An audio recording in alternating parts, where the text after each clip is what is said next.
voy a platicar en qué punto me encuentro yo en el sentido de mi entendimiento de la relación entre conciencia y cerebro, y quizá con eso le pueda yo contestar su pregunta.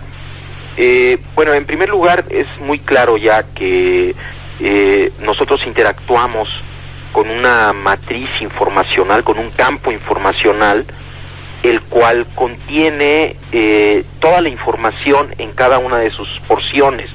Es una matriz informacional de tipo holográfico, pero no hay a ese nivel cualidad de la experiencia, no hay objetos separados unos de los otros, sino que es un campo informacional de una complejidad extraordinaria.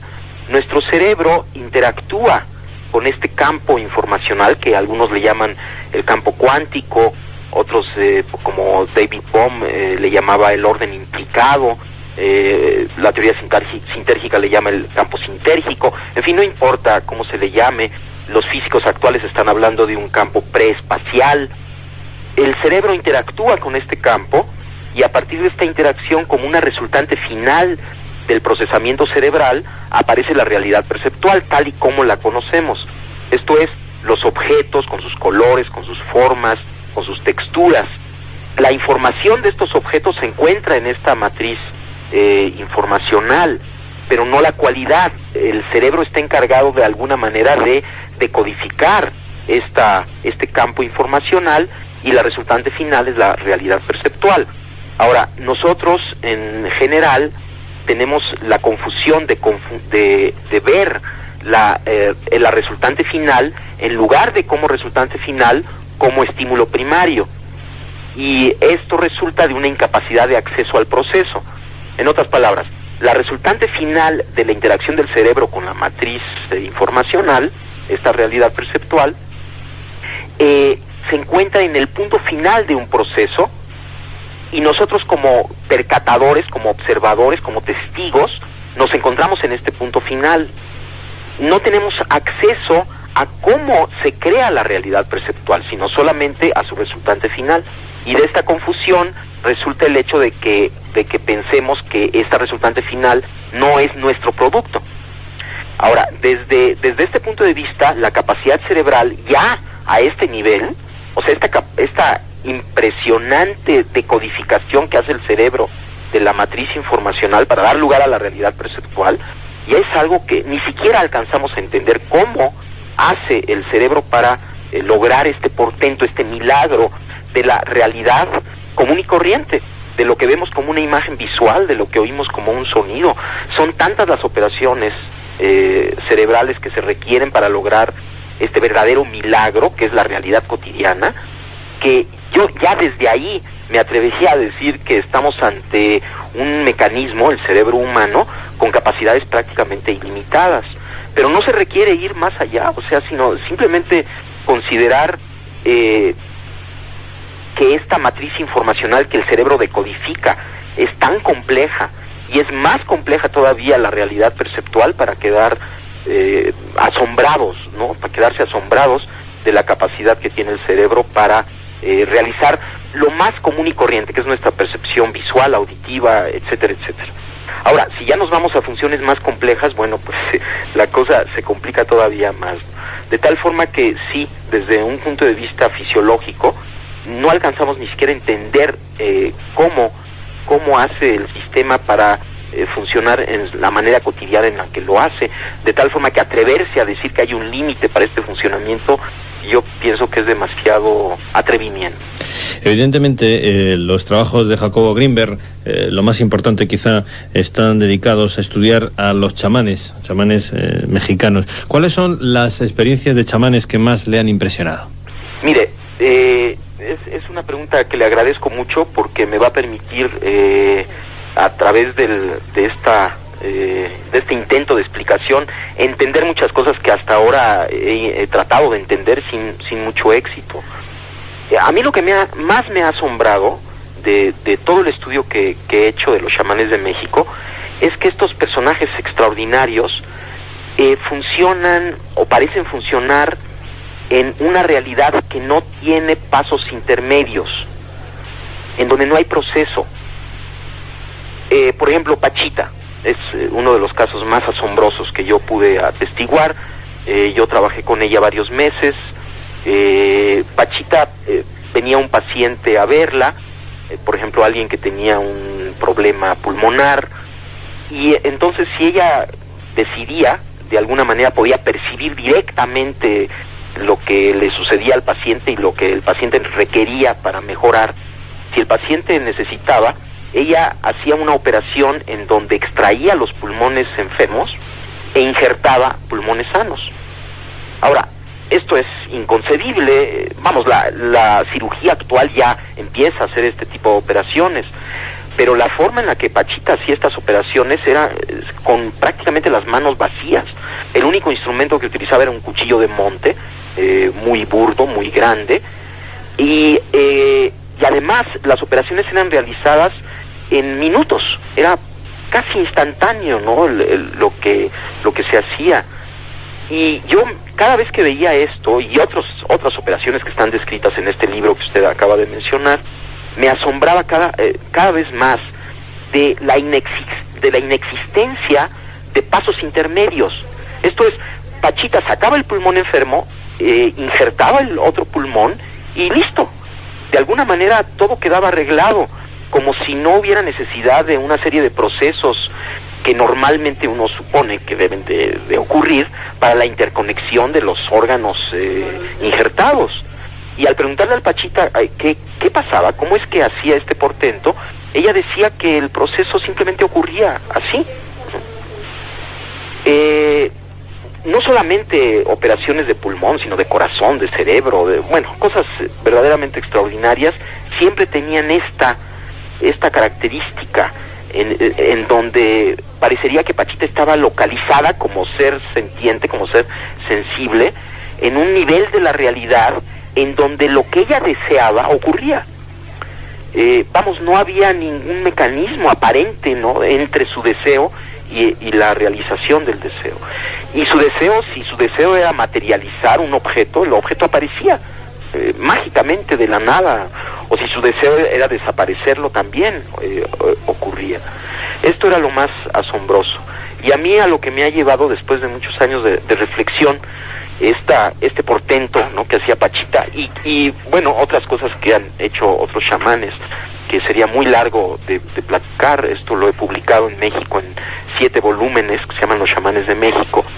En general, ellos, aunque ningún chamán que yo conocí llegó al nivel de Pachita, todos los chamanes, por ejemplo Don Panchito, un chamán maya, tenía esta misma característica de estar localizado en un nivel de conciencia directo que se manifestaba en su sensibilidad portentosa, ¿no?, en su capacidad de decodificar información en forma pues directa, yo pensaría. Ahora, yo he tratado de explicar esto en muchas formas, y la verdad es que no he tenido mucho éxito, y lo último que he pensado, que le voy a platicar, es lo que más se acerca, de acuerdo con mis ideas, a un posible entendimiento de lo que sucedía. Decía antes que el cerebro, al interactuar con este campo informacional preespacial, como resultante final, crea la realidad perceptual. Ahora, lo que yo he pensado es que esta realidad que se crea, que es el producto final de un proceso cerebral, una vez creada, tiene una existencia real.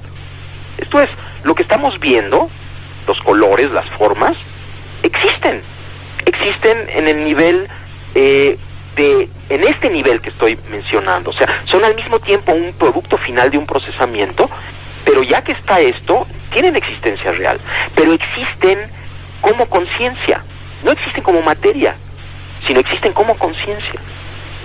De acuerdo con esta idea, Pachita estaba localizada en esta conciencia directamente, ya en la creación, ya no había proceso, y las leyes de esta conciencia que llamamos mundo, que llamamos objetos, que en realidad es pura conciencia, de alguna manera ya las manejaba, y en este nivel no hay pasos intermedios, puesto que todo es conciencia, puesto que aún los objetos que percibimos son esta resultante final, son parte de la conciencia.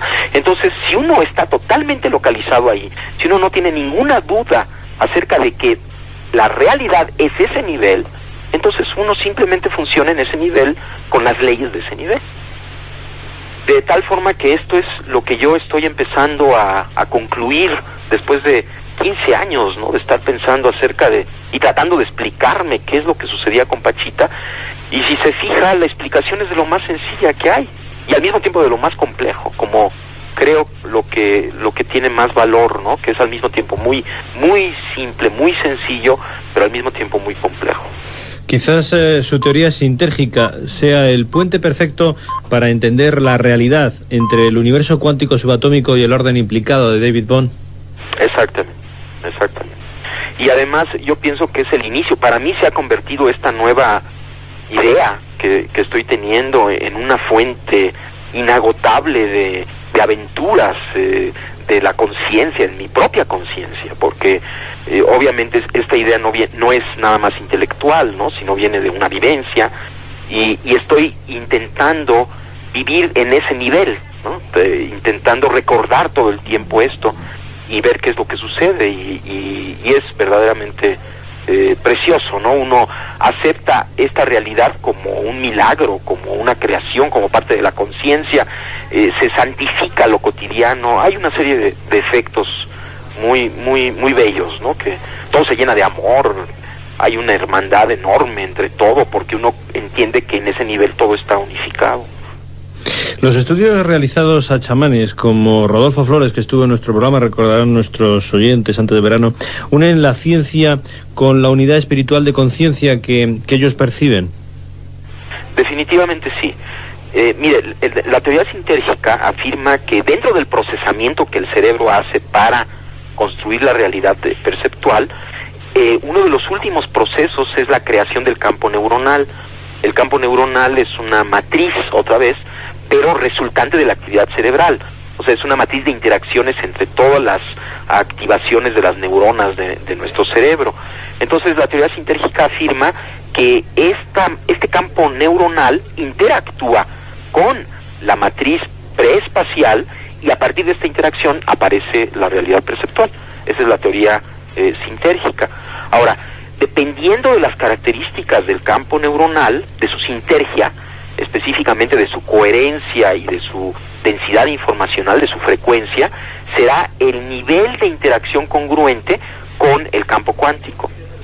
Se puede predecir o hipotetizar que una persona con un gran desarrollo debería poseer un campo neuronal de alta sintergia, esto es, muy coherente, muy equilibrado, pero funcionando en alta frecuencia, y que esto le permitiría interactuar con un nivel más básico que un campo neuronal de menor sintergia.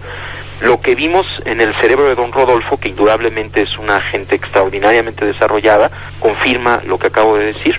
Su coherencia, sus nexos de coherencia, hablando en términos un poco más técnicos, la máxima densidad de sus nexos de coherencia está localizada en altas frecuencias, comparativamente con sujetos normales de la misma edad, en donde sus nexos de coherencia están en bajas frecuencias.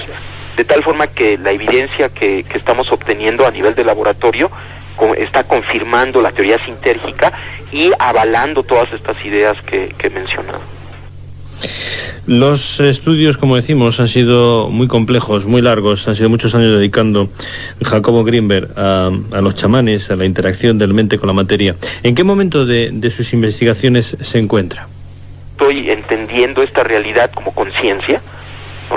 Toda la realidad que percibimos como conciencia, y estoy en este punto intentando no olvidarme de esto, refrescándome en cada momento, ¿no?, en esta visión, y pues bueno, sigo en el laboratorio y voy a seguir porque hay muchísimas cosas que hacer, muchas hipótesis que probar.